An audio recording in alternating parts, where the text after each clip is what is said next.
I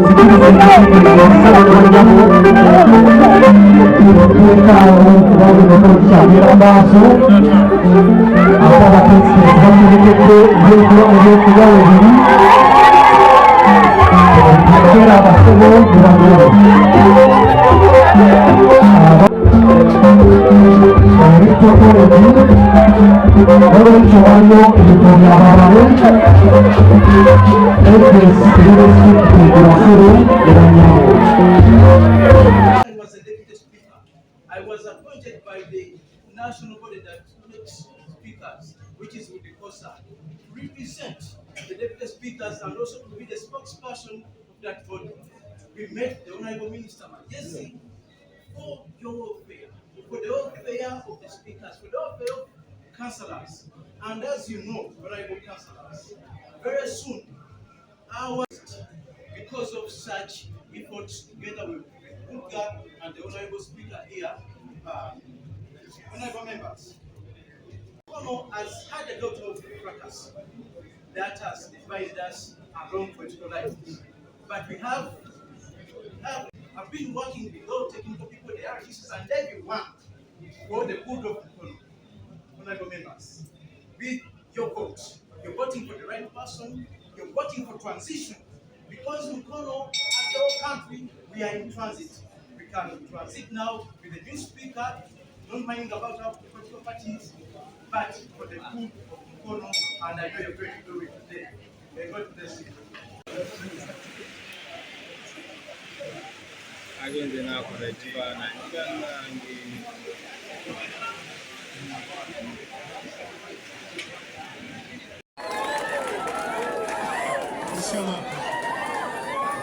Oyazike mu mabitano yakatandikirawo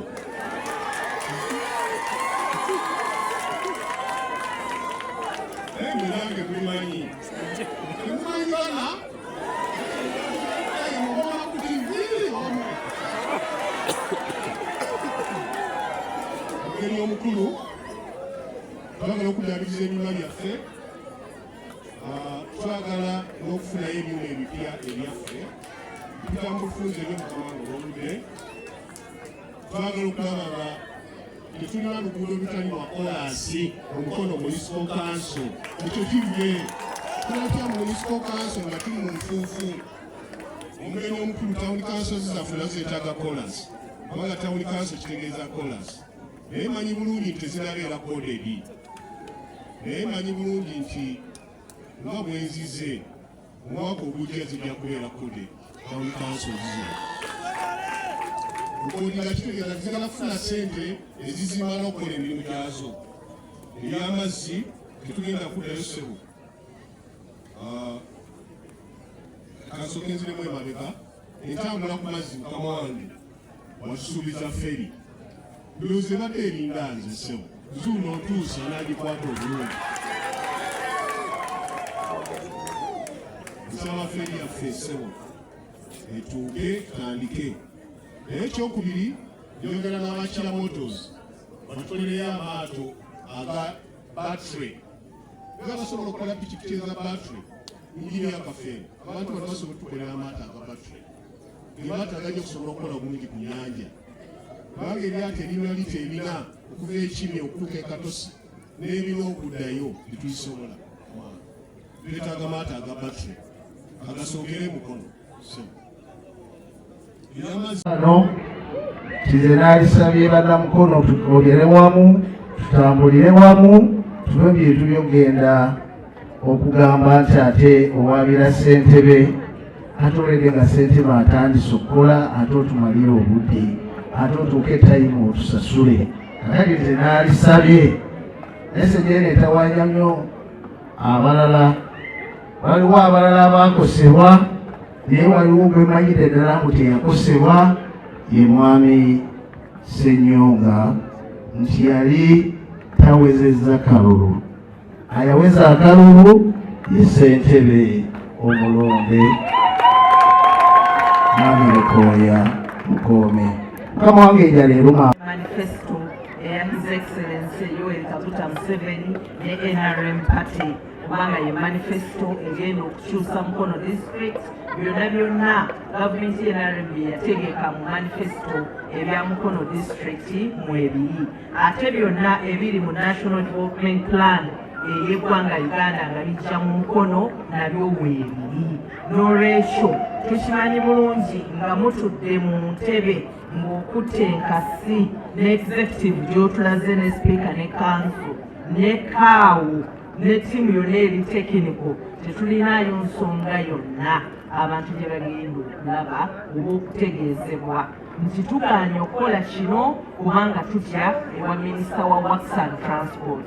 Tugaanye okutereeza kino kubanga ffe tetugenda kwegayirira, like we normally siriwo kwegayirira. Gavumenti bweba tesobodde kindeetera sijja kukola. Ffe kyetwetaaga with your leadership Mr. Lukoya and your executive and the council, twetaaga abantu abalobinga Jane Katumba for all the time wabadde mu Ministry ya Works and Transport.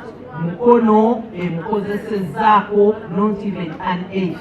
No, kubanga senga tetwazze usanga tetwanditegedde nti amasannyalaze tegakola ki tegaliiyo. Senga sazze ebinnya ebiri ku luguudo luno sandikoze eki sandibiwulidde naye binkubye nembiwulira. Olwekyo yogeyoge ab'ebibiina ndabye ebibiina ebyenjawulo, ndabye NUP, ndabye Independent Loza ne Movement. Nze mwenna mbayozaayoza kubanga mwenna muli bannayuganda tera mwenna muze kuweereza. Constitution ya Uganda mwe munayiridde ye constitution emu ewa President Museveni obuyinza okulembera ensi eno emyaka emirala emeka 5. Kakati bali abandi nga bagamba tajja kulayira mubyerabire kubanga constitution yamuwaki obuyinza. Kale njagala n'okwebaza mwenna tumwebale okulonda era mwebale kulonda bulungi abantu bonna bawulidde n'abakulembeze banno. Bannange abakulembeze mwenna mu biti byammwe, oba oli wa NUP oba oli wa Movement, naye ng'olayidde olwaleero ozze kuweereza bantu, tozze kulwana, tozze kulemesa. Emboozi eri gye twalina tubalemese mugiveeko kuba kati abantu baagala buweereza, abantu baagala masannyalaze, abantu baagala nguudo, abantu baagala PDM sente zabazinabe, abantu baagala kulaba mwanyi obwe ziba zigamiddwa zituuke mu bantu. Kati oba oli wa NUP oba oli wa Movement kikakatako gooba omukulembeze era ojja kuba nti tolaze ekifaananyi kya bukulembeze onoolemwa okutuusa obuweereza ku bantu abakulonda. Kanso yaki yaabwe kanso ya district. Kakati bw'oba ofuluma mu kanso ebinaayisibwa mu kanso onoobituusa eri abantu abakulonda. Awo mwekuba enkufuba abaweereza muliwo kati emusanja kino kuweereza abantu kuba babalonda mubaweereza. Byakutambula nga weeragaddiza ndi mukulembeze ze boosi. Olina kulaga bantu ki kye balina okukola nakyo ekijja okubayamba.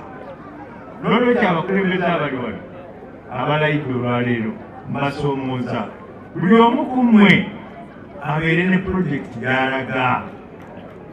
Lagawo omusiri gw'emmwanyi, lagayo omusiri gw'ebitooke, lagayo pulojekiti gy'olina nkoko z'olunda.